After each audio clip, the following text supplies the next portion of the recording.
è stata condivisa da gran parte della maggioranza, in minoranza hanno firmato già tutto il Movimento 5 Stelle e mi ha annunciato la firma anche Bassi della lista Tosi, ma credo che si aggiungerà anche qualcun altro, cioè il sentimento è veramente trasversale perché si tratta di dati oggettivi. Oggi i giornali sono pieni di notizie, di cronaca su come funzionano i servizi pubblici a Roma. Allora, l'organizzazione delle Olimpiadi intanto comporta un impegno finanziario notevole e non credo che questo sia il momento per impegnarci in questo modo, visti anche i precedenti anche in altri stati. Poi, se, come dicono le cronache, e non dubito che sia vero, non riescono a far funzionare i bus pubblici, rischiamo che poi gli atleti non partano neanche dagli alberghi, ammesso che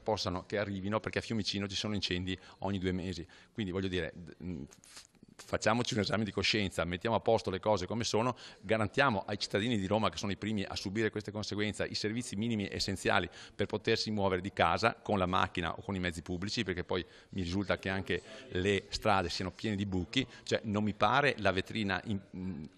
ottimale per organizzare un evento così importante. Ne parliamo nel 2024, per adesso lasciamo perdere, visti i precedenti, e quindi è un consiglio sommesso che diamo all'amministrazione comunale ma anche al governo: lasciamo perdere, rifacciamo l'esame fra qualche anno quando le cose, speriamo, sono un po' messe meglio, ecco.